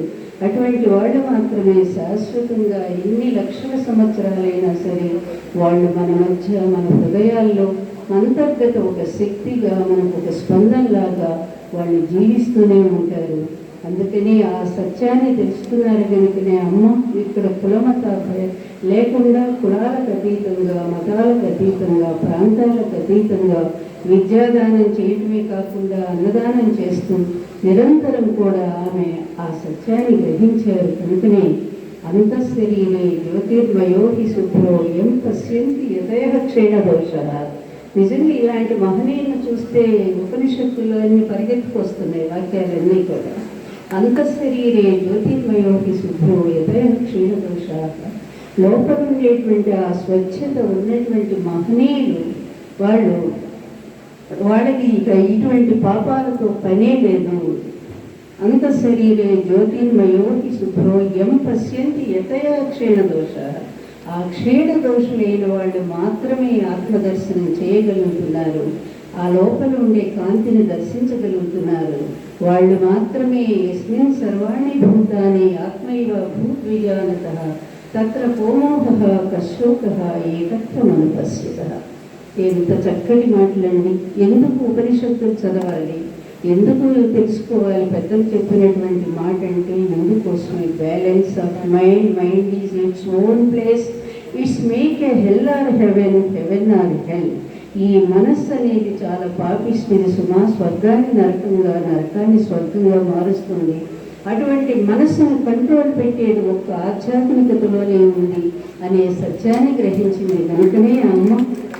అందుకనే ఆమె యస్మిన్ సర్వాణి భూతాని ఆత్మైవ భూత్ విజానతః. అందరూ నాలాగే నా ఆత్మ ఎట్లాంటిదో నీలో ఉండేటువంటి ఆత్మ కూడా అలాంటిదే అనుకోగలిగినప్పుడు, అన్ని జీవుల్లో కూడా ఒకే ఆత్మను దర్శించగలిగినప్పుడు తత్ర కోమోహః కశోకః ఏకత్వం అనుపశ్యతః.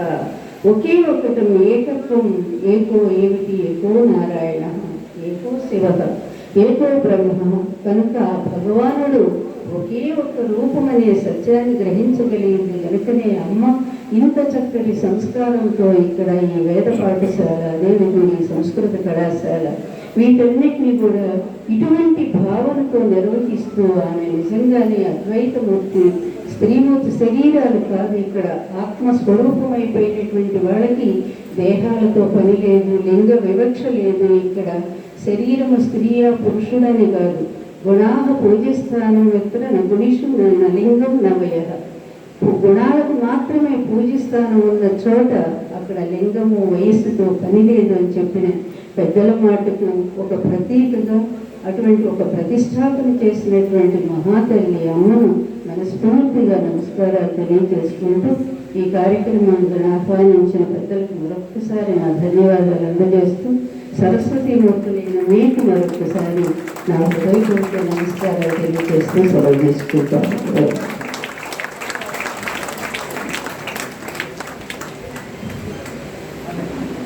ఆత్మీయ విశిష్ట అతిథి నందమూరి లక్ష్మీపార్వతి గారికి ఏ విధంగా ధన్యవాదాలు తెలియజేయాలని నాకైతే మాటలు రావటం లేదు. చల్లని వాతావరణంలో సుగంధభరితమైనటువంటి చక్కని ఆహ్లాదపడినటువంటి సుగంధభరితమైనటువంటి ఆశీస్సుల్ని, సందేశాన్ని అందిస్తూ మైమరిపించారు. అందరూ మంత్రముగ్ధులైపోయారు. నాకైతే అనిపించింది, మన కళాశాలను చదివిన విద్యార్థినిగా అనిపించింది. అమ్మ ఆమెలో ప్రత్యేకంగా ప్రవేశించిందేమో.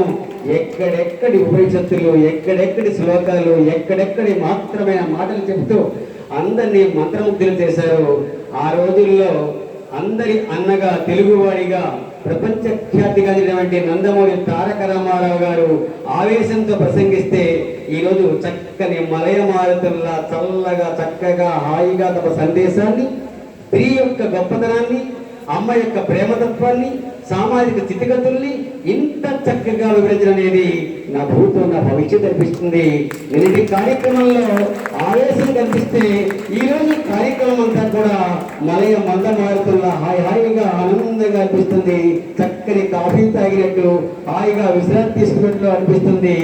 అలాగే మధురమైన ఆణిముత్యాలను అందించారు సోదరి లక్ష్మీపార్వతి గారు. ఎంతైనా అన్న చరిత్రని మనకు అందించిన అదృష్టవంతురాలు ఆమె. సంస్కృతాంధ్ర భాషల్లో ప్రావీణ్యం సంపాదించిన విషయమణి ఆమె.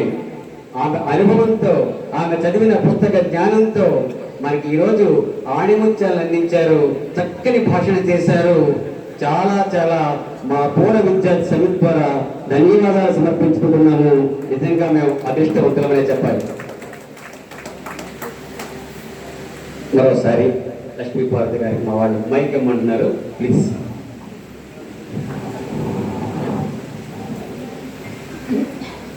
అది ఇందాక చెప్పాను కదా, కులాలు మతాలకు అతీతంగా అదే భావంతో, ఆ ఆశయంతో ఇక్కడ అమ్మ స్తూపాన్ని ఒకటి ఏర్పాటు చేసి ఈరోజు పారిశుధ్య కార్మికుల చేత దాన్ని అది ప్రొద్దున ఓపెనింగ్ చేయించారంటే నిజంగానే చాలా గొప్ప విషయం అండి.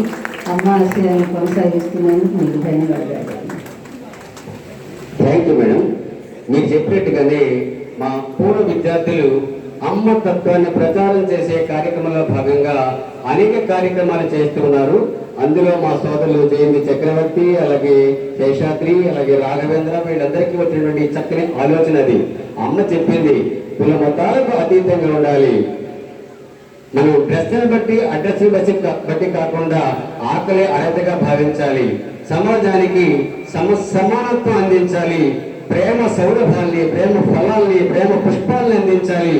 మనమంతా ప్రేమకు సంకేతంగా మారిపోవాలి. చిరునవ్వుతో పలకరించాలి. ఆకలితో ఉన్న వాళ్ళకి అన్నం పెట్టాలి. పేదవాళ్ళకి అందరికీ మార్గం చూపించాలి. విద్యాదానం చేయాలని సమాజానికి ఏది అవసరమో దాన్నే బోధించారు. ఆడంబరాలు లేకుండా మన పనులు మనం చేస్తూ పోవాలని అమ్మ ఆశీర్వాదం అందించారు.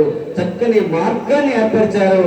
మనం చేయాల్సిన పని నిబద్ధతతో, నిష్ఠతో, శ్రద్ధతో ఆ కార్యక్రమాలు చేయడానికి సంకల్పం చేయాలి. నిన్న మన పెద్దలు కూడా అదే చెప్పారు. మరి వృద్ధులు యువకులు అవుతున్నారు, యువకులు వృద్ధులు అవుతున్నారని హెచ్చరించారు. దాన్ని మనం గుర్తించాలి. నిన్న మన పెద్దలు ఒకరేమో 5 సంవత్సరాలని బాలుండని, ఇంకొకరేమో చిన్న వయసుకుని కూడా చెప్పుకున్నారు. అయినా వాళ్ళు ఒకరేమో ₹1,00,00,000 సేకరించాలని పెద్ద కర్తవ్యాన్ని భుజాన వేసుకున్నారు. అలాగే ఇంకొకరు క్షీణించిపోతున్న సంస్కృతి సాంప్రదాయాన్ని, మన సంస్కృతాన్ని మళ్ళీ మనం పునరావృతం చేసుకోవాలి, అభివృద్ధి చేసుకోవాలని చెప్పారు. కాబట్టి వాళ్ళ మాటల్ని మనం సందేశంగా భావించి ఇంకొక గొప్ప ఉత్సాహంతో ముందుకు పోవాలి. తర్వాత కార్యక్రమం మరి ఈ కార్యక్రమాన్ని నిర్వహిస్తున్నటువంటి మా పూర్వ విద్యార్థులు వాళ్ళు కూడా ఇప్పటికీ 50-60 దాటిపోయి వచ్చారు. అనుభవంతో పండి ఉన్నారు. అమ్మ తత్వాన్ని బాగా జీర్ణం చేసుకున్నారు. అమ్మ చేతి గోరు మొదలు తినే అదృష్టవంతులు. వాళ్ళలోంచి కొంతమందిని పిలుస్తా. కాకపోతే సమయాన్ని పాటించండి. నిన్నే చెప్పారు మన అమ్మ బిడ్డలందరూ కూడా 2 గంటలు మాట్లాడాల్సిన విషయాన్ని 2 నిమిషాల్లో పూర్తి చేయగలరు. అలాగే 2 నిమిషాలు చెప్పాల్సిన విషయాన్ని 2 గంటలు కూడా మాట్లాడగలరు. కాకపోతే ఇప్పుడు పాటించాల్సింది 2 గంటలు మాట్లాడడం కాదు, 2 నిమిషాల్లో అమూల్య సందేశాన్ని అందించాల్సిందిగా ప్రప్రథమంగా నేను సోదరుడు అనుముల ప్రసాద శర్మని వేదికపైకి ఆహ్వానిస్తున్నా.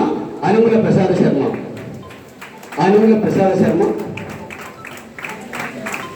వేదికపైకి సవినీయంగా ఆహ్వానిస్తున్న సోదర, మీ సందేశాన్ని సంక్షిప్తంగా వినిపించండి. దయచేసి విద్యార్థులకు విజ్ఞప్తి, 2 నిమిషాలంటే 2 నిమిషాలండి. దయచేసి అనిదా భావించద్దు. 2 నిమిషాలంటే 2 నిమిషాలు, 200 వాక్యాలు చెప్పవచ్చు. అమ్మ స్వర్ణోత్సవ వేడుకల సందర్భంగా వేదికలు అలంకరించినటువంటి లక్ష్మీపార్వతి మేడం గారి, స్వాముల గారి, చిన్నమ్మాయి గారి సభకు నమస్కారం. వేదిక ముందున్నటువంటి విద్యార్థులకు, పెద్దలకు, కవి పండితులకు నా నమస్సుమాంజులు. నేను పూర్వ విద్యార్థిని. 74, 70, 76, 77 చదువుకున్నాను. నాది కనిగిరి ప్రకాశం జిల్లా. అమ్మ దగ్గర చదువుకున్నటువంటి రోజులు అవి కళ్ళ ముందు మెదులుతూ ఉంటాయి. బాల్యం. అమ్మ దయాంతరంగా ఆ రోజుల్లో అమ్మ ఆదరించి అన్నం పెట్టి, వసతినిచ్చి, పుస్తక చదువునిచ్చి, సంస్కృత ఆంధ్రాల్లో ప్రావీణ్యత పొందడానికి కావాల్సినటువంటి మార్గాలు వేసి మన జీవితాన్ని తీర్చిదిద్దిందండి. అటువంటి అమ్మ దగ్గరికి వచ్చినప్పుడు నేను నాకెంతో సంతోషంగా ఉంది. దేవో మాత శ్రీయవసుగా రాజరాజేశ్వరి శ్రీ పరాత్మకి అనేటువంటి అఖండ నామము అది నడిపిస్తూ ఉంది. ఆ మంత్రం మనం నడిపిస్తూ ఉంది, కొత్త ఉత్సాహాన్ని అందిస్తూ ఉంది. అటువంటి అమ్మకు మనం ఎంతో రుణపడి ఉన్నాము. ఆమె బాటలో, ఆమె సత్సంకల్పంలో ఈ జాతి యావత్తు నడిచే విధంగా మనమంతా పాటుపడాలని, ఈ ఆధ్యాత్మిక సంపదను దేశ విదేశాలకు తీసుకుపోవాలని. అమ్మను చూసుకుంటే, ఆమె నామం తెలుస్తుంటే, ఆమె ఎంత కరుణ, ఆమె ప్రతి అణువులో భౌతికంగా లేకపోవచ్చు, ఆమె ప్రతి అణువులో నీటిలో అంతటా ప్రపంచవ్యాప్తంగా పంచభూతాల్లో నిమిడి ఉందని. అందువల్లనే మనం మాట్లాడుతున్నామంటే నిజంగా మన గొప్పతనం నిజంగా కాదు. ఈ వేదిక మీదకి వచ్చి నేను మాట్లాడుతున్నానంటే అమ్మ అమ్మ అమ్మ ఆమె మాతృశ్రీ జల్లముడి అమ్మ, ఆమె లలితా స్వరూపి, ఆమె పరాత్పరి, ఆమె శాంకరి. అట్లా అమర కోసం చెప్పినట్టు బ్రాహ్మణితు బ్రాహ్మణ భారతి భాషా గేరువాణి సరస్వతి శివా భవాని శార్వాణి సర్వమంగళ అపర్ణ పార్వతీ దుర్గా మృడాని చండికాంబిక ఆర్యా దాక్షాయిని జీవ గిరిజా నెనకాత్మక అన్నట్టు ఆ పర్యాయ పదాలు అమరసింహం చెప్పినటువంటి ఆ రూపాలన్నీ జల్లముడి అమ్మలో ఉన్నాయి. ఆమె స్మరణ చేస్తుంటేనే ఆ అతిశక్తి పెరుగుతూ ఉందన్నమాట. నాకెంతో సంతోషంగా ఉంది. ఈ చిన్ని అవకాశం ఇచ్చినటువంటి సభకు విశ్వజన పరిషత్ వారికి ధన్యవాదాలు చెబుతూ విరమిస్తున్నాను.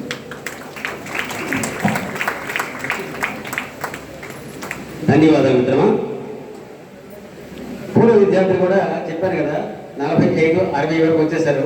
అనుభవంతో పండిపోయారు. ఒక్కొక్కరు ఎంతసేపు మాట్లాడగలరు. కాకపోతే మన అతిథుల సమయం చాలా అమూల్యమైనది కాబట్టి ముందు అతిథి సత్కారాలు పూర్తయిన తర్వాత మళ్ళీ మనం కార్యక్రమం ప్రారంభించుకుందాం. ఈ అతిథి సత్కారాన్ని ప్రారంభించాల్సిందిగా సోదరుడు జయంత్ చక్రవర్తిని ఆహ్వానిస్తున్నాం. ముందుగా ఈనాటి సభకు అధ్యక్ష స్థానం వహించినటువంటి శ్రీ గోగయ్య రాఘవేంద్రరావు గారికి సత్కారం అందించవలసిందిగా వేలుపూడి కోటేశ్వర గారు కోరుతున్నాం.